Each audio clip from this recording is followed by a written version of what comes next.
ಯಾದಗಿರಿಯಲ್ಲಿ ಪ್ರಪ್ರಥಮ ಬಾರಿಗೆ ರಾಜ್ಯ ಮಟ್ಟದ ವೈಜ್ಞಾನಿಕ ಸಮ್ಮೇಳನ ಕುವೆಂಪು ದಿನಾಚರಣೆ ಪ್ರಯುಕ್ತ ಡಿಸೆಂಬರ್ 28, 29, 30ರಂದು ಪ್ರಪ್ರಥಮವಾಗಿ ರಾಜ್ಯ ಮಟ್ಟದ 5ನೇ ವೈಜ್ಞಾನಿಕ ಸಮ್ಮೇಳನವನ್ನು ಯಾದಗಿರಿಯಲ್ಲಿ ಆಯೋಜಿಸಿದ್ದು ಇಸ್ರೋ, ಜವಾಹರಲಾಲ್ ನೆಹರು ತಾರಾಲಯ, ಭಾರತ ವಾಯುಪಡೆ, ವಿಶ್ವೇಶ್ವರಯ್ಯ ಕೈಗಾರಿಕಾ ಹಾಗೂ ತಾಂತ್ರಿಕ museum, mobile planetarium, KSTePS, national aeronauticals laboratory, DRDO, CFTRI Mysuru ಸೇರಿದಂತೆ ಸಾಕಷ್ಟು ಇಲಾಖೆಗಳ ಸಹಕಾರ, ವಸ್ತು ಪ್ರದರ್ಶನ, ರಾಜ್ಯದ ವಿವಿಧ ಜಿಲ್ಲೆಗಳ ಕಲಾ ತಂಡಗಳ ಉಪಸ್ಥಿತಿ, ಗೋಷ್ಠಿ, ಸಂವಾದ, ಪವಾಡಗಳ ಅನಾವರಣ, ನಾಟಕ, ನೃತ್ಯ ಪ್ರದರ್ಶನಗಳು ಸೇರಿದಂತೆ ಮನರಂಜನೆಯ ಜೊತೆಗೆ ವೈಜ್ಞಾನಿಕ ಮನವರಿಕೆಯನ್ನ, ವಿಜ್ಞಾನದ ವೈಭವವನ್ನ ಯಾದಗಿರಿಯಲ್ಲಿ ಡಿಸೆಂಬರ್ 28, 29, 30ರಂದು ಆಯೋಜಿಸಿದ್ದು ರಾಜ್ಯದ ಮೂಲೆ ಮೂಲೆಗಳಿಂದ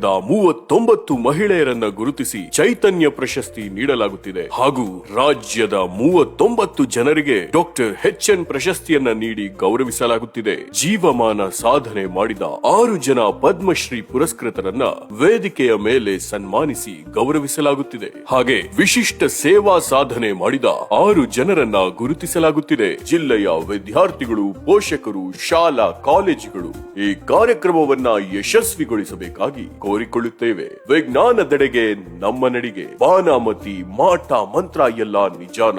AI ತಂತ್ರಜ್ಞಾನದ ವರ ಶಾಪಗಳು ಏನು? ಮಕ್ಕಳಲ್ಲಿ ವೈಜ್ಞಾನಿಕ ಅರಿವು ಎಷ್ಟು ಮುಖ್ಯ?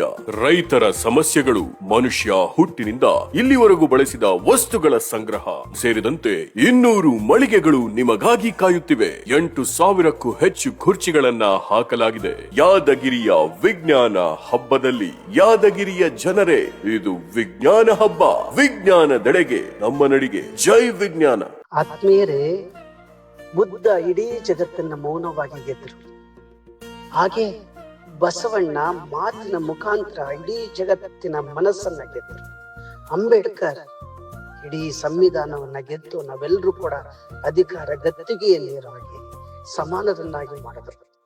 ಅಂತಹ ಮಾನವೀಯ ಜಗತ್ತನ್ನ ಈ ಸಮ್ಮೇಳನದಲ್ಲಿ ಸಾರೋಣ. ಅವರ ಅಭಿಮಾನಿಗಳಾಗೋದ್ಕಿಂತ ಅನುಯಾಯಿಗಳವನ್ನ